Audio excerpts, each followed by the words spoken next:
Thank you so much for inviting me. I think I can walk around and you can still hear me, right? Is there also a clicker? Is that?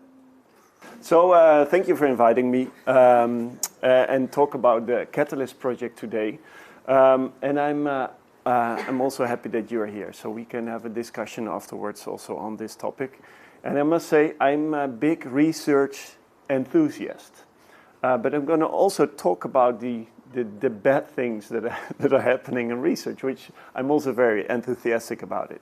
And the third thing, and Sanders was already alluding to this, it is the fact I have three passions in general in research topics, which one is research quality or reproducibility, the second one is research culture, and the third one is mental health. And two of them, actually, am I going to present today. So let's start with, and the name is Catalyst. I'll explain that in more detail. So what we're going to do, I'm first going to take you a little bit towards how we understand reproducibility. And the second step is then how we understand research culture. And I'm already going to tell you these are two complex. The definitions are complex, and what it entails is also complex. And complexity is something that, well, most researchers actually like. And the third, I'm going to go over the plan of Catalyst. So, first question. So what is reproducibility? Anyone? Well, I'm not going to spoil it already. What is reproducibility? Anyone who wants to say something about reproducibility? There. You can do your research again, and you will have the same or similar findings. Yeah, exactly. That is, yeah. At the same circumstances, you would more or less expect the same findings, similar findings. Yeah. And that says something about the reliability. Yes, yeah. You're mentioning several important concepts: reliability. Redoing, I hear something like redoing, I hear something like, not something like enabling, but I'm going to help you a little bit already with that. Any other concepts? Yes? Explained like that, it's also a very quantitative research concept.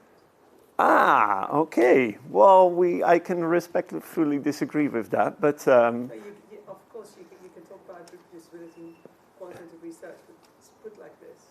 Yeah. Just getting exactly the same outcomes if you do exactly the same. Yeah. It's a bit of an illusion in quantitative research for sure. Exactly, but still, that's the beauty of qualitative research, right? Yeah, yeah. But we definitely touch upon this topic as well, because this is about epistemic diversity, and this is also something that we highly value in the Catalyst project. Epistemic diversity, including qualitative research, very important. Yes. Any other? Yes. Transparency, yeah. So the link with transparency is very crucial in the debates on reproducibility and replicability, two different concepts. Coming back to this, yeah. Transparency and open science, of course, how they relate. So reproducibility, and that's why I think it's crucial to talk and to think about reproducibility, is because it's the cornerstone of scientific inquiry. Karl Popper already started about that one finding is merely a chance finding, and that you need to repeat experiments in order to understand and assure that it's not just a single chance finding. And the definitions of reproducibility, they vary a lot. So we're using similar concepts, we mix up, and today I'm also trying to help myself and you, hopefully, in having this right concept on reproducibility.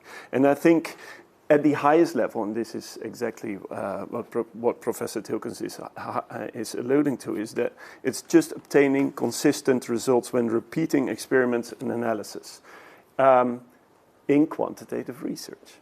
So in an earlier project, we proposed two main characteristics to define different types of reproducibility and replication. So the practices and the functions. And the practices, so the reproducibility practices, they are really about, they are distinguished between enabling and redoing. And I'm going to dive a little bit deeper on this because this is important. So enabling and redoing is about reproducibility and replicability. So redoing is rerunning experiments, analysis, or codes, which are actually replications. And enabling is that you provide transparent reporting, sharing data, materials, and codes. Exactly. So you enable others to repeat your experiment is really about reproducibility. And if you actually redo the experiment, whether it will be qualitative or quantitative or even conceptual, is about replicability or replication studies. So, a couple of other things that are important. So, reproducibility is context dependent. And this is already great that you're alluding to this qualitative research field.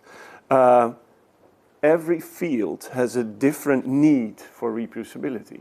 So an RCT, randomized controlled trial, is different than a cohort study and has different requirements related to reproducibility. So a one-size-fits-all discussion about reproducibility is actually not something that we need. And I think it's even inefficient to talk about a one-size-fits-all policy on reproducibility.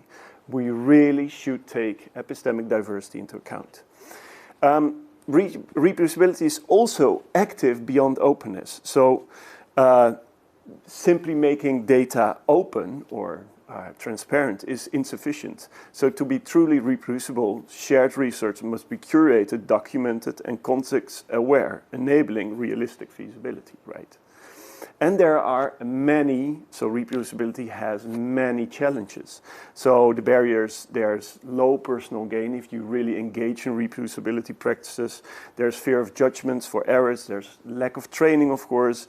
And it requires a lot of time and efforts. And I think most of us are researchers here. We know how complex it can be.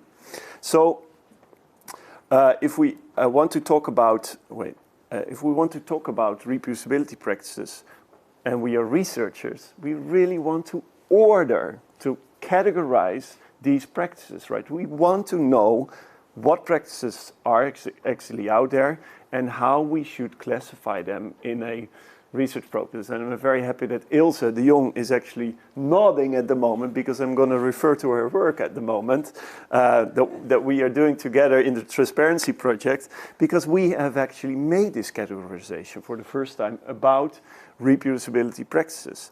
And together with 70 experts in the field, we identified 5 main stages, 5 categories on reproducibility practices. And I think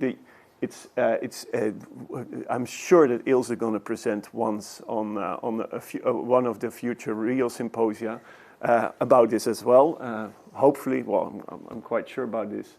But then we go into much more detail. But I think it's crucial to, if you want to think about reproducibility practices, what are they exactly? Just think about it and think, okay, of course it's important about data collection, right? It's how you collect data, it's how you store data, how you document the procedures, very important in reproducibility practices. And trying to be as transparent as possible. Data analysis is then something different. We have to prepare the data, we have to conduct the analysis, we have to validate the data, and also we have to document all these procedures. And if you see, if you list here, and of course there are infrastructures that are very handy, it is a complex endeavor to think about reproducibility practices. It's not just data sharing. It's not just pre-registration, for example. It's more, and it is complex, and it's also something that you have to really put efforts in. So, I hope I have taken you a little bit more towards what exactly reproducibility is, because that's the starting point for the Catalyst project. We also have to think why actually reproducibility is so important. And I think this figure, this is about the replication study from my oldest daughter.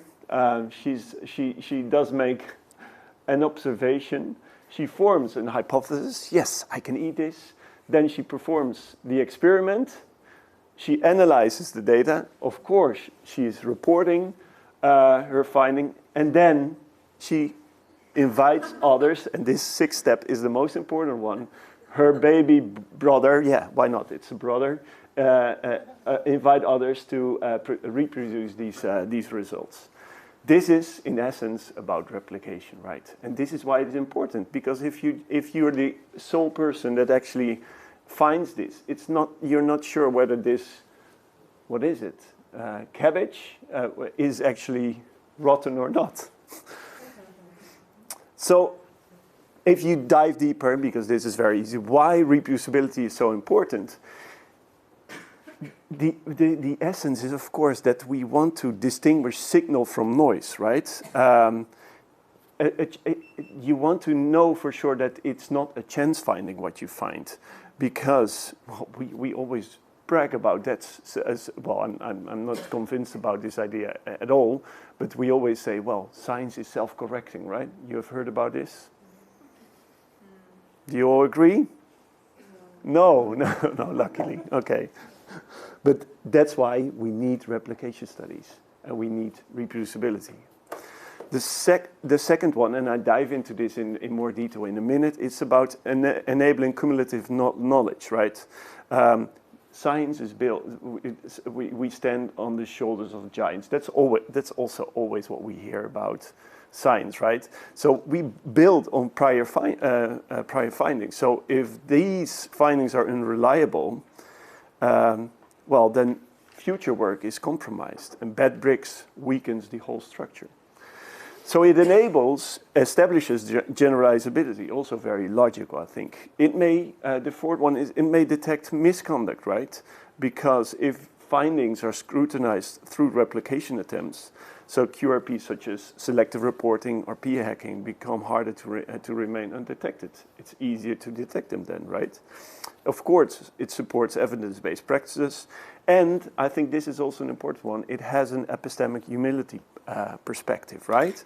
Because if others, the expectation that others can reproduce your work disciplines researchers to be transparent about methods, materials, and data, even when findings turn out to be more fragile, which they often are, than hoped. I promise you about this knowledge production, right? So I think this is crucial to better understand why a chance or one finding is not enough. Why we should always consider and should always engage in reproducibility practice and replication studies. Because scenario one, this is about, it's a Dutch figure, but the scenario one is about what is the probability of a certain finding before you conduct the experiment. So you do this experiment, and you get a result, and when it's also a positive result, it becomes that this finding becomes more probable, right? So that's why cumulative knowledge follow. If you do this experiment, then it becomes more reliable that this finding is actually trustworthy. And the same goes when you have a negative finding, that it could still be probable, right? But it lowers the probability of your results. So I think this is very important to understand also why reproducibility is so important for knowledge building. So, and then final thing about reproducibility, and this is something that I could not present today, is this. Last week we had a wonderful series published in, well, Nature, and they showed, and I'm just going to go very briefly over these details, but if you want to know more about these findings, I really suggest you check these series that are published in Nature last week. They also make claims about reproducibility, robustness, and replicability, and they do this very easy, how they show it. So reproducibility is about same methods and same data, right? So there you find that the reproduction attempts here, that's precisely reproduced in different fields in the social sciences and the humanities.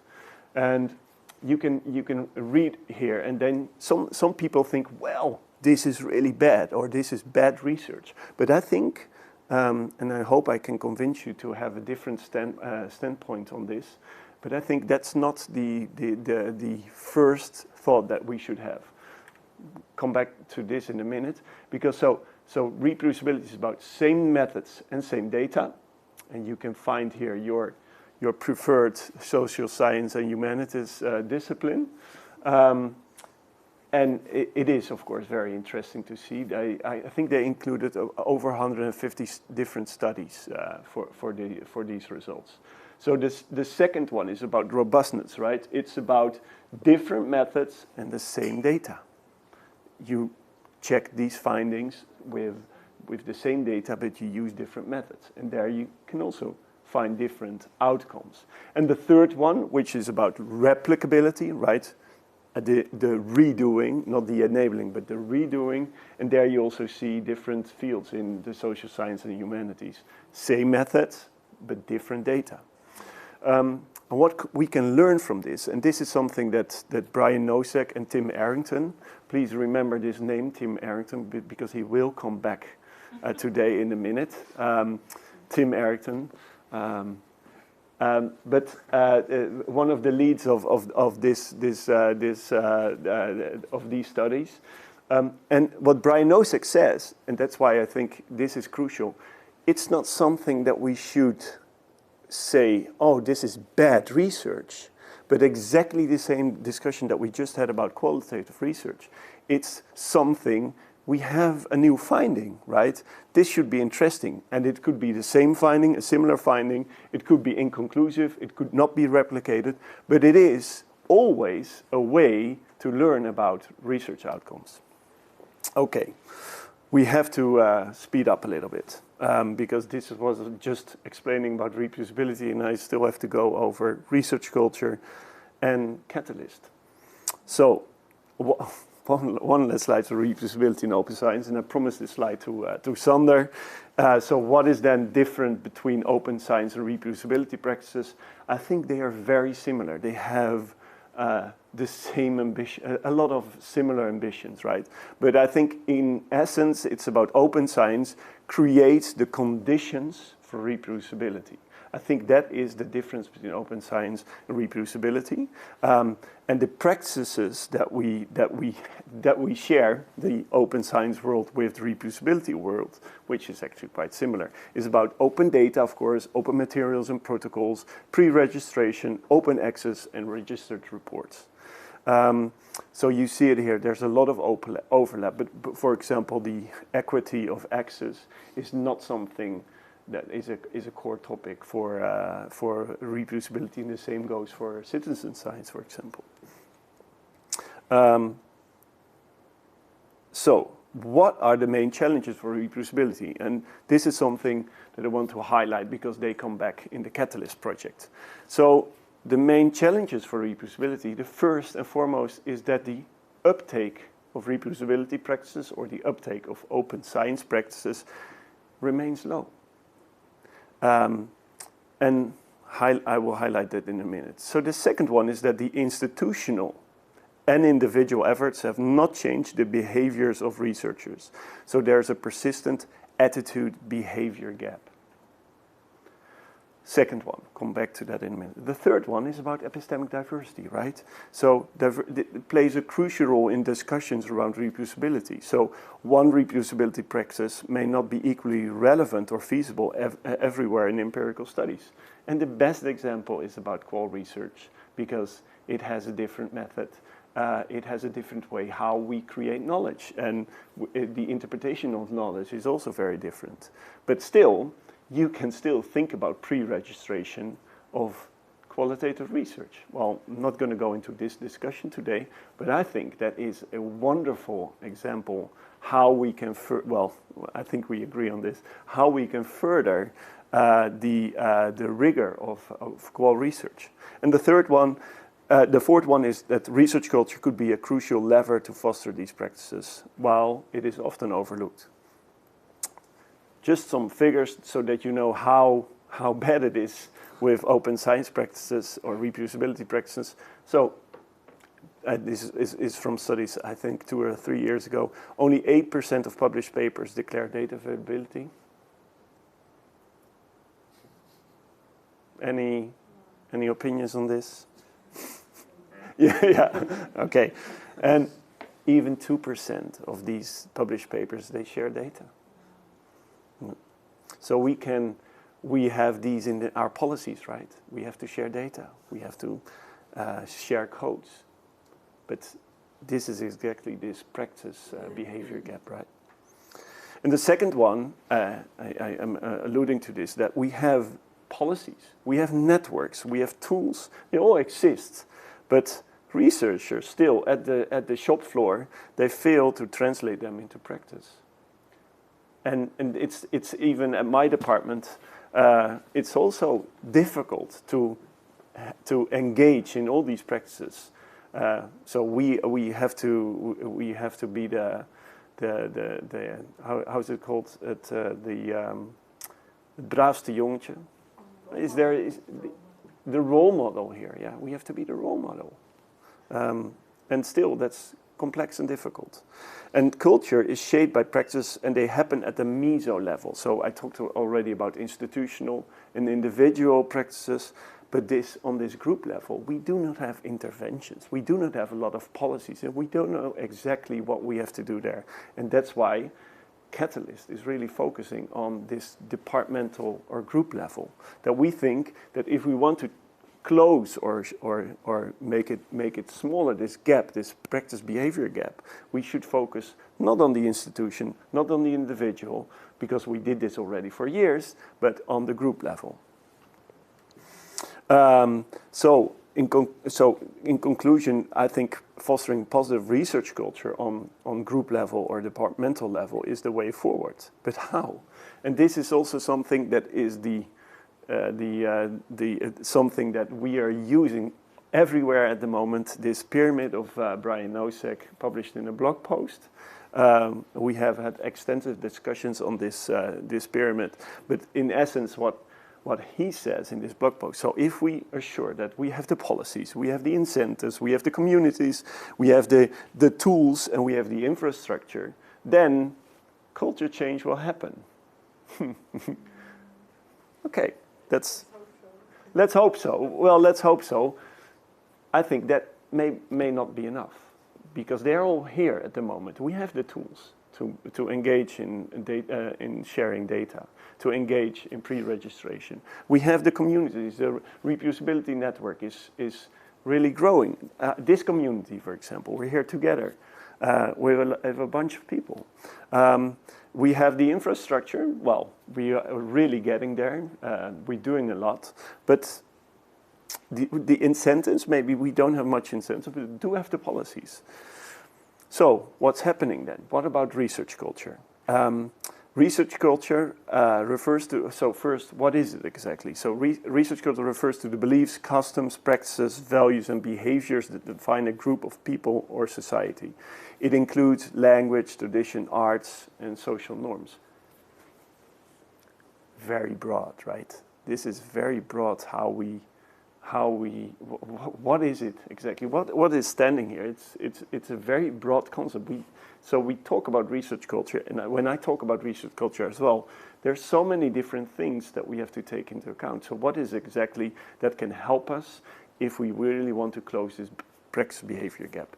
I'm going to dive into this in a minute, because we think we have some ideas how to do this, but I think in essence it's if you really want to focus on the research culture and the research climate, there are two different things, and I highlight two different definitions here, is the shared meaning, like how define research climate, is the shared meaning organizational members attached to the events, policies, practices, and procedures they experience, and the behaviors that they see rewarded, supported, and expected. If you look at this definition, it comes a little bit closer, right, to, okay, so we do have the policies, we do have the practices, we have the procedures, we even have the rewards, but still the behavior is not following all these practices and these policies. And I think that, and I really like this figure. I'm going to I'm going to open it fully, because then it becomes more clear what I mean. So what we eventually have to make sure is that researchers are going to engage in these behaviors. They eventually have to do it. It's not going to happen automatically. So if you really want to have a researcher in action, then you should assure that a researcher feels safe to actually do these behaviors. The researcher have not too much workload. Very important in the reproducibility debate, because it requires high efforts and a lot of time to engage in these practices. Research careers, we just talked about it. You have to feel safe that your job is not being threatened. You need to have the competence, the trainings. You need to have the training to actually engage in these practices. And I already showed how complex reproducibility practices actually are. The expectations, well, we have to be the role model. So people expect me, or my colleagues, that we are fully complying with reproducibility practices and open science practices. And of course, you have to have a sense of belonging, that you belong to this department, that you belong to the norms and behaviors of your department. And this all influences the actions of researchers. So the European Commission, they identified aspects of research culture as key factors that are pivotal for take-up of reproducibility practices. And these aspects include, and they come also back in our project, Catalyst project, is that these aspects include the lack of recognition and rewards of reproducibility efforts. So we still fail to actually reward them in our systems, in national, the recognition reward system, but also on the local level or departmental level. We hardly talk about reproducibility practice or open science practices in our yearly conversations with our staff, for example. Of course, publication pressure, something that is still existent, although a lot of things are happening in the recognition and reward movement in the Netherlands. It's a resource-intensive compliance, so how can we help research in order to engage in these practices? High time investment, and there's a limited understanding, and this is about training of current policies on reproducibility as a central role, and that eventually helps in not prioritizing reproducibility practices. So how we think in the Catalyst project, how we think that we can engage in a culture change is not only with this NOSEC pyramid, but really focus on this group level, that we want to engage these departments, and that we want to make well, we have high dreams in this project, and that's also something that this is how you write it up to be successful, maybe. But the dream is, of course, that reproducibility practices become contagious, and this is also one of our key methods, and that's why it's called Catalyst. That we want to, eventually dreaming of a positive pandemic of reproducibility practices. Tsunami, pandemic, well, it's in the name. And so to summarize, so a different approach is needed to actually let researchers engage in reproducibility practices. The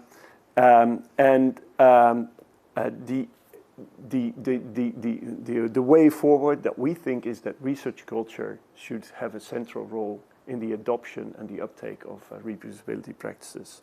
And until now, initiatives that foster research culture are actually scarce. And it's also often overlooked in these discussions. So how can we use research culture to let researchers engage with reproducibility practices?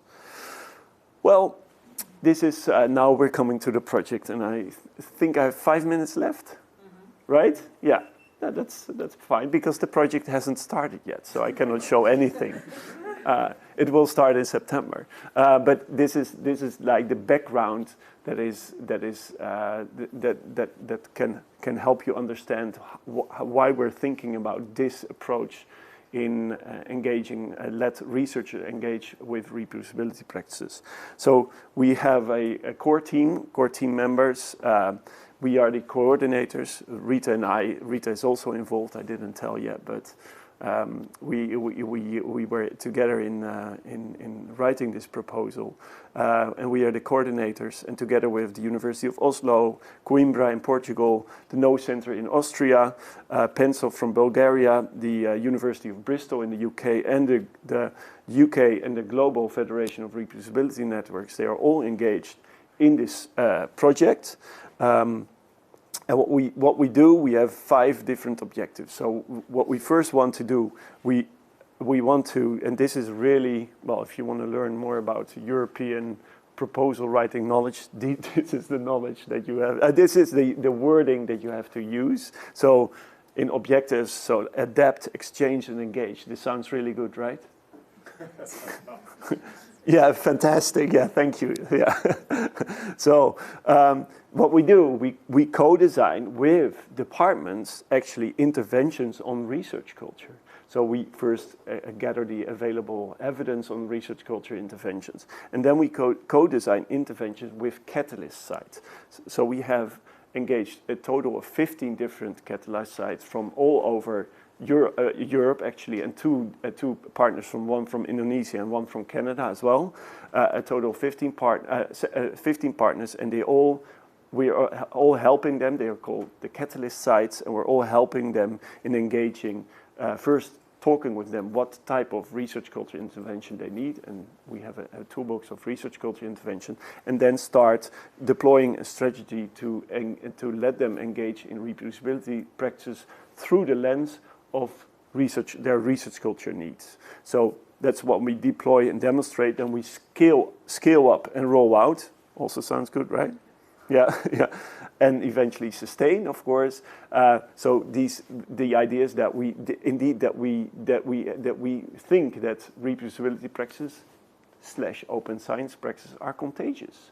So if we can help these departments engage in these practices, and they talk. And they are engaged to talk with other departments in their institution or in the same discipline in another institution in their country, we think that we can spread it out to a total of 50, 55 departments.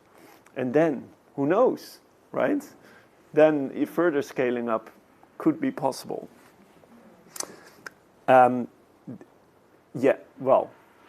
You have to know, this sounds on the one end a little bit skeptical, and on the other end a little bit too overly optimistic, right? And I think we have to balance between, on the one hand, staying very engaged and optimistic for these practices, and on the other hand, also be realistic when we talk about how difficult it is, how extremely difficult it is to change culture. And that's not something that you can do in a project of 3.5 years. But at least you can make a start, and at least you can gather the evidence for future projects as well. And of course, you have to monitor and evaluate reproducibility practices. And this is something that you also collect the evidence. If you have from 15 different catalyst sites the evidence, and you monitor whether they are actually engaging more in reproducibility practices, you can identify which factors actually contribute to this improvement. And in the end, you also have to reflect and recommend, as all European projects do. I think, well, this is schematic overview of what we're actually going to do. The coordination, the design and consolidate existing evidence will be done by the No Center together with Amsterdam UMC as well.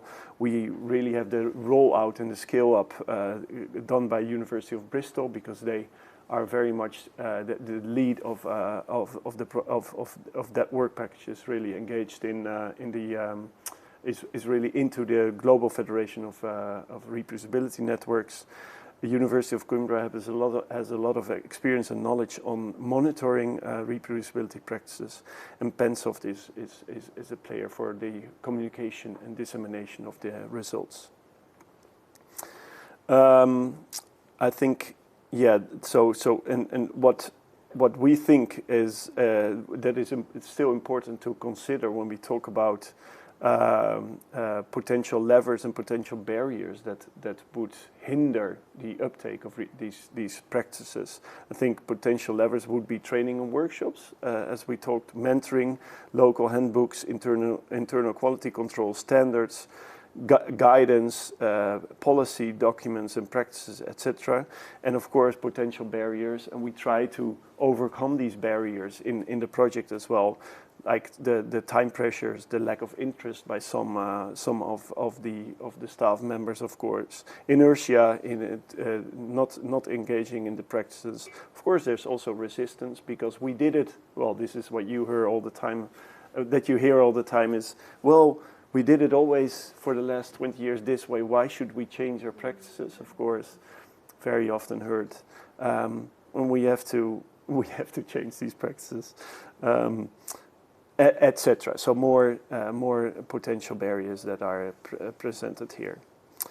And this is how we think that we can create this cascade, this catalyzing. Catalyzing events to scale up and roll out these practices. And these are so in the end, and I'm going to speed up because I think it's good to have a discussion also. And I'm also looking at Sander. How many minutes? 1 minute?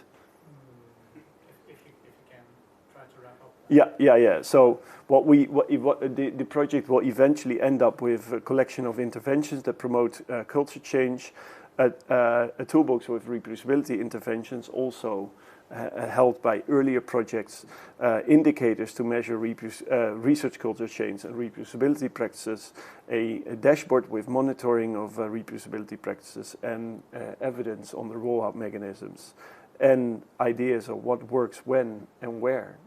I think that's also important in Europe. So we start of the Catalyst project in September.